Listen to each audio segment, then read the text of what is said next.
When the trail of the Clown Prince goes cold, James Gordon is going to have to do some real detective work if he hopes to get to the bottom of this great conspiracy. All this and more on the pages of Joker number 6. Let's hop on in together and find out what happens together, shall we? Alrighty then, so as this book opens up, we're actually treated to an origin story of sorts for the Sampson family, those backwoods southern cannibals who are also out for the Joker's blood. And well, you hardly need to be a pop culture expert to know that the Sampson clan is very obviously referencing the Sawyer family from the famous Texas Chainsaw Massacre franchise of horror movies. And because James Tynion is just a big old fan of horror in general, we actually get to see one of their escapades 50 years ago when they were hunting down the oh-so-classic Final Girl. Here's the twist though, while the Sampsons were unable to catch their runaway victim that day, what they ended up discovering though that was their creepy family home just so happened to be sitting on a bunch of oil. And with that, even though the police had this family of cannibals dead to rights, suddenly all their crimes weren't nearly as important as the millions of dollars they were set to rake in.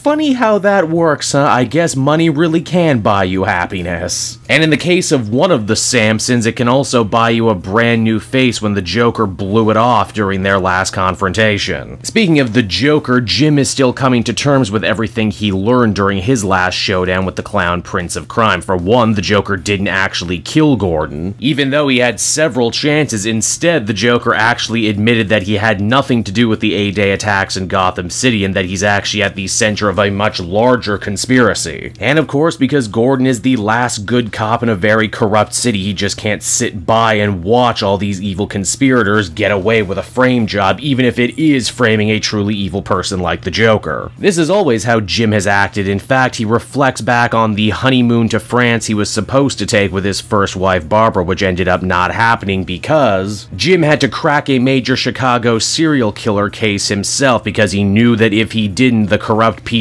would have just heaped all these crimes on some innocent person and called it a day. It's one of the many reasons why coming to Paris has actually torn open a lot of old wounds for Jim, that and the fact that the French continue to seem to look up their nose at Jimbo, as if he carries that Gotham stink around with him everywhere he goes. Luckily, Jim's not alone, and now that he knows he actually has a mystery to unravel, Barbara, his daughter, aka Oracle, is there to help him out. In fact, as we actually discover in this issue, the whole world is starting to get wise to the return of the famous superhero information broker known as Oracle, and because of that, a lot of the different databases of important people all over the world has gotten a lot harder to break into. Jim had tried scouring the underworld for leads, and all that got him was beaten up at the hands of the henchmen of a guy known as the Hunchback, which in and of itself is actually a fun Club of Villains Batman Inc. reference, in case you're wondering. Oracle, on the other hand, has been trying to track this case from the other end, mainly by looking into Santa Prisca and Bane. It seems that after the man who broke the bat died, his inner circle of military generals ended up taking over the island nation and the production of venom. They also quickly became every bit as corrupt as the former government that Bane overthrew. Whoever's at the center of this conspiracy, they must be incredibly powerful and incredibly rich if they're able to manipulate all these different factions against one another. Jim thinks that the one pulling the strings must be Crescenda, that representative from the Court of Owls, but he can't be 100% sure. In fact, Barbara can't be certain that they're not being watched by the court right now. Basically, it's that classic film noir moment where the good guys have all been painted into a corner by the bad guys, and the only way out is to start calling people's bluffs. Jim's also gonna need one more ally too, someone who he knows is a good detective who can pound the pavement and move places he can't. That person would be Harvey Bullock, the former interim commissioner of police turned fired cop with plans of becoming a private detective like he used to be. It's actually really nice to hear Jim and Harvey talk again, and it's nice to know that there's no bad blood between them and that Harvey is going to actually be able to get out of his own depressive funk and help his friend work this case. And not a moment too late either, as it's at that moment Gordon ends up getting surrounded by agents of Interpol. It seems that his fingerprints showed up at a brutal murder scene where a bunch of scientists were killed. Obviously, this has to be the work of the Joker. The Clown Prince may have let Jim go go and set him on unraveling this conspiracy, but that's not to say that Mr. J would make it easy for him. And it's on that note right there the comic comes to a close, everybody. And so that was Joker number 6, and once again James Tynion manages to weave one heck of an enjoyable film noir tale. In fact, the story even takes place in France, the place they gave us the word film noir. I've said it before, but it bears repeating. This series does such an excellent job painting a complex and layered picture of Jim Gordon. A guy who, for better or worse, just can't leave well enough alone. A guy with a lot of things to still answer for, but a guy who still has a lot to give. You also really got to appreciate the use of the Joker in this Joker book. He's like the shark in Jaws. He's in it just enough to create this feeling of dread when he's off screen. Overall, I feel comfortable giving this one another well-deserved 8 out of 10. Joker continues to be one of my favorite DC books out right now because it offers something that, well, you just don't get in any other DC book at the moment.